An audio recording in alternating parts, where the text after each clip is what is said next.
Everyone, today we're going to look at 7.1 Fundamental Identities. This section is going to cover fundamental identities as well as uses of the fundamental identities. So let's begin. We have an identity. An identity is an equation that is satisfied by every value in the domain of its variable. So for instance here, some of the fundamental identities that we looked at in previous chapters, reciprocal identities.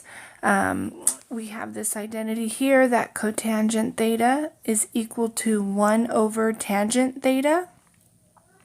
So for every value of theta, since this is an identity, we know that for every value of theta, cotangent theta is equal to 1 over tangent of that same value of theta.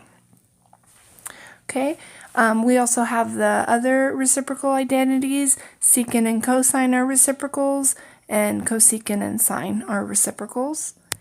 And we've also looked at quotient identities. We know that tangent theta is equal to sine theta over cosine theta.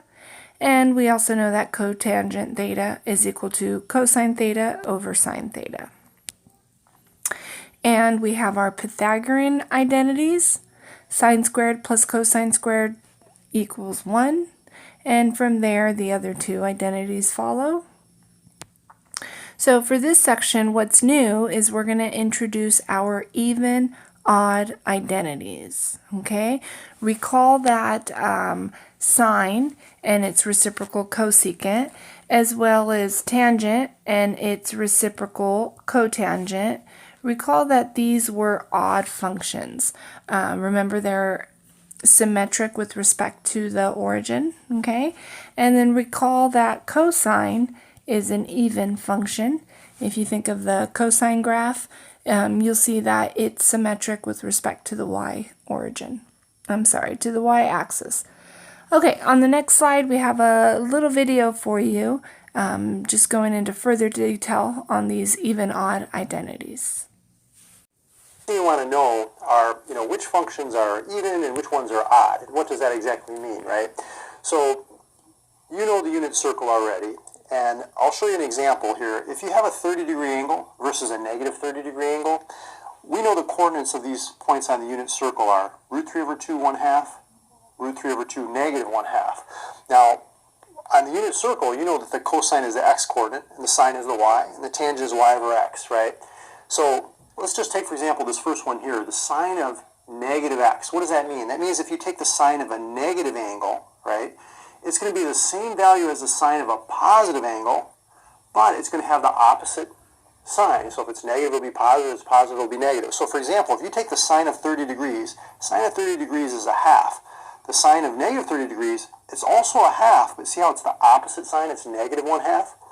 So that means that it's an odd function, okay? So all these ones are odd. Now even, take a look at cosine, for example. Cosine of 30 degrees is the x-coordinate here, root 3 over 2. The cosine of negative 30 degrees, it's still square root 3 over 2. So whether you're taking the cosine of a negative angle or the same angle but positive, you're going to get the same value. So if this is negative, this will be negative. If this is positive, this will be positive. The only difference is which direction you're going. If you go counterclockwise, that's a positive angle. Clockwise, that's a negative angle. And that's the idea. So basically, you can see, if you can remember, that cosine and secant, they're actually reciprocals of one another. So these are both even, meaning you're going to get the same result back.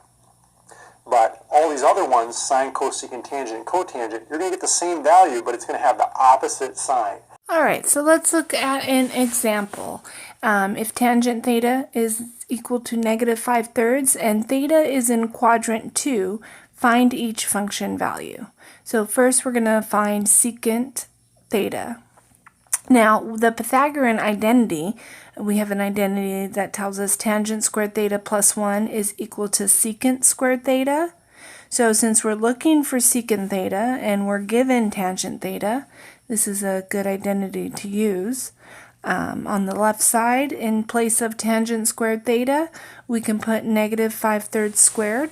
Okay, so if we have negative 5/3, we want to square it. So let's multiply it by negative 5/3. Okay, so how do we multiply fractions? We multiply the numerators straight across. Negative 5 times negative 5 gives you 25. And then 3 times 3 is 9. So now we have 25 ninths. We're going to add 1 plus 1. Okay, so instead of 1, we need a common denominator here.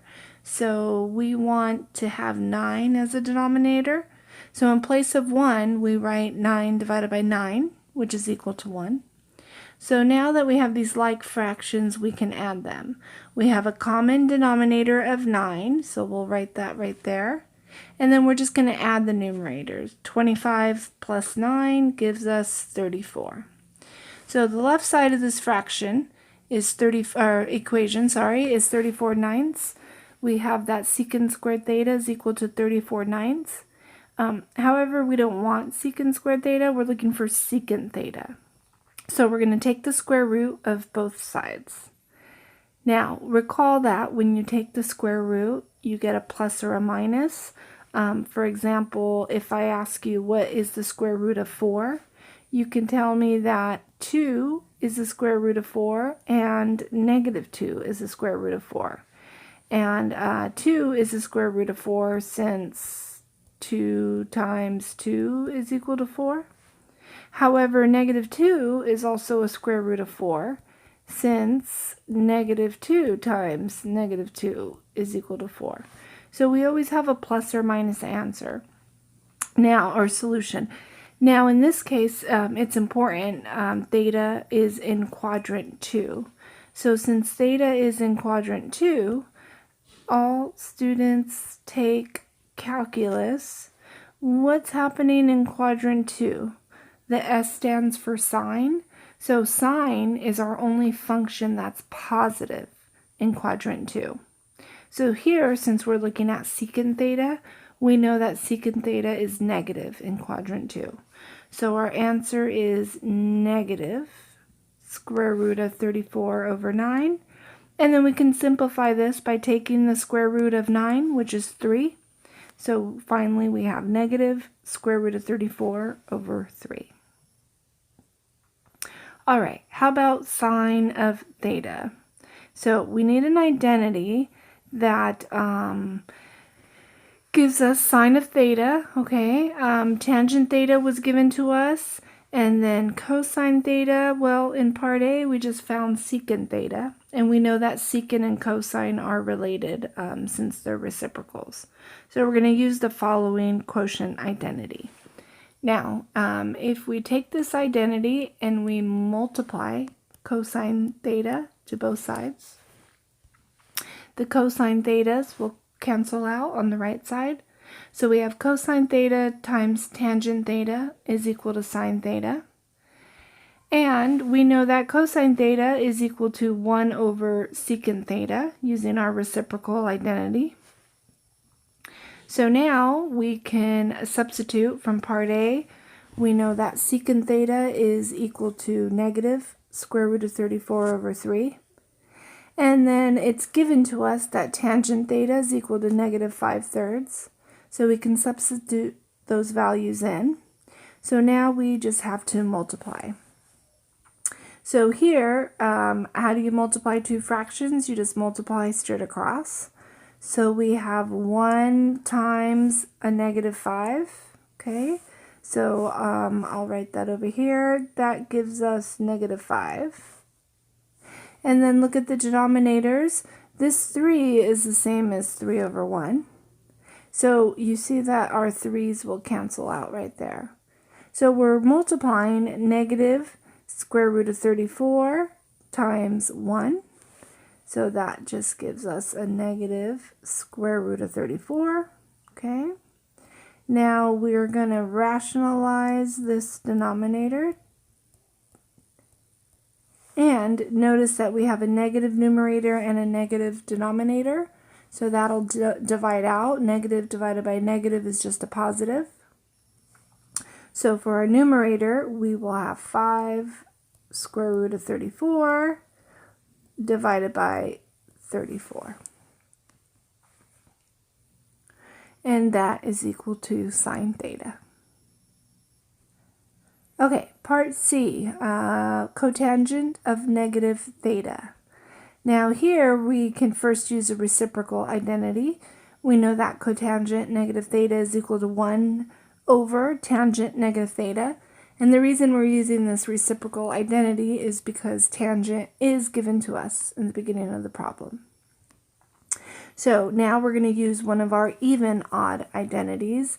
Recall that tangent of negative theta is equal to negative tangent theta. Okay. And then finally we're going to substitute with what was given to us. Tangent theta is equal to negative 5/3. Okay. So we have a negative tangent theta, which becomes a positive. Negative times a negative is a positive number. So 1 over 5/3 is the same as saying 1 divided by 5/3. And 1 divided by 5/3, we multiply by the reciprocal. So we keep, change, flip. Our answer is 3/5.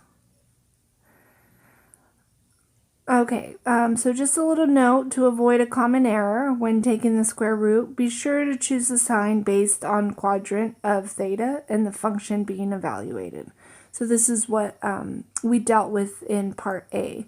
Recall that secant theta it could have been a plus or a minus when we took the square root.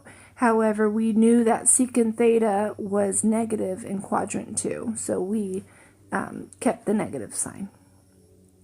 All right, so now there's a couple examples for you to try on your own. Go ahead and pause the video, work these examples out, and once you're finished, just resume the video and you'll see solutions.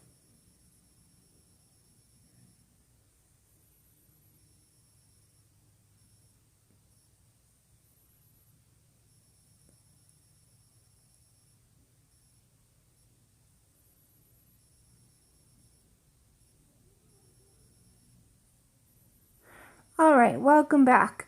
Example 2, we're going to write one trig function in terms of another.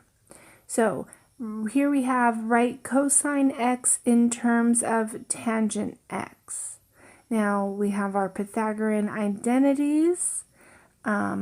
We know that secant is related to both cosine and tangent. So why don't we start with this identity, tangent squared theta plus 1 equals secant squared theta.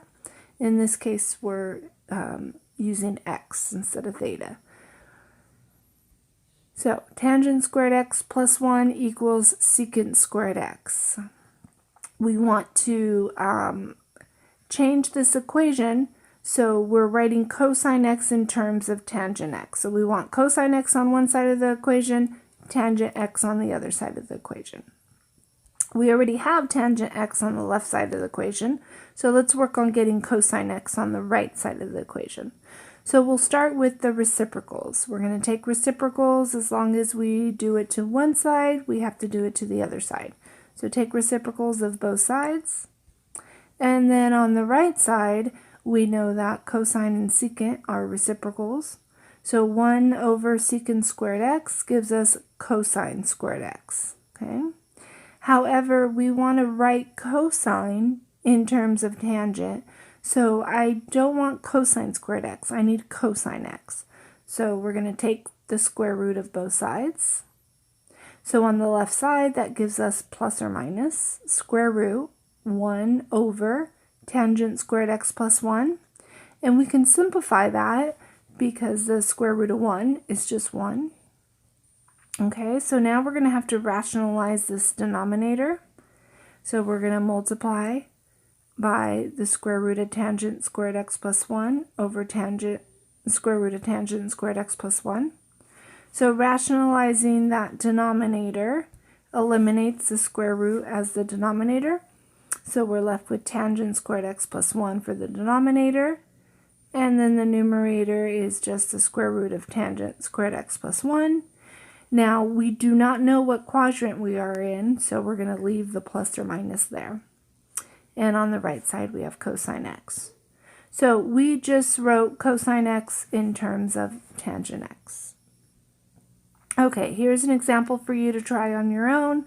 Again, go ahead and pause the video now, work out this example, and when you are when you have completed the example, you can resume the video and you will see the solution.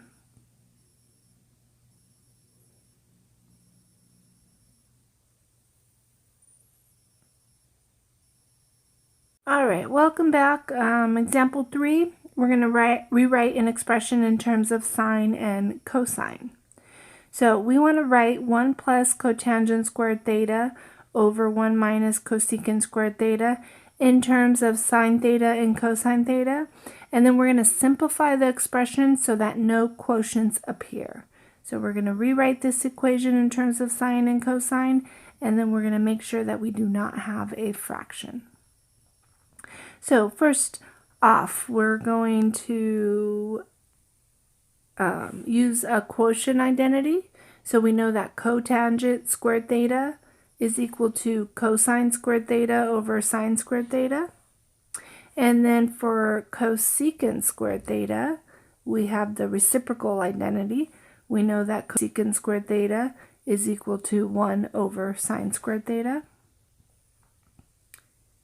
Now, notice that I have a fraction. I have sine squared theta right here and another fraction right there, sine squared theta. So to eliminate this fraction, I'm going to multiply both the numerator and the denominator by sine squared theta. So what we do here is we have to distribute. Okay, so using the distributive property, I'm going to take the sine squared theta and I have to multiply it by the 1. Okay, so that gives me sine squared theta right there. And then I take this sine squared theta and I multiply it by cosine squared theta.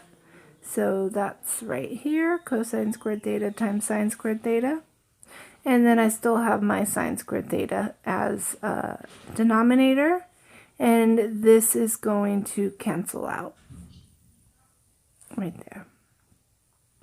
Okay, and then for the denominator, we have sine squared theta. We're going to distribute, multiply it by 1. So we have it right there. And then sine squared theta, multiply by 1 again. I have it right here, 1 times sine squared theta. And then I still have the sine squared theta as the denominator right there. And these are going to cancel out. So finally, we're left with sine squared theta plus cosine squared theta as my numerator. And my denominator is sine squared theta minus 1. So now, well, again, we want to eliminate the fraction. So I know that sine squared theta plus cosine squared theta is equal to 1 using our Pythagorean identity. And then also sine squared theta minus 1 is equal to negative cosine squared theta. So that's using this Pythagorean identity right here. Let's subtract cosine squared theta from both sides. So we have sine squared theta equals 1 minus cosine squared theta. And then we can subtract 1 from both sides. So we have sine squared theta minus 1 equals negative cosine squared theta. So again, we're almost there. We want to eliminate the fraction. So 1 over negative cosine squared theta, we'll just take the reciprocal of cosine, and that is secant. So let me erase this scratch work so you can see the work.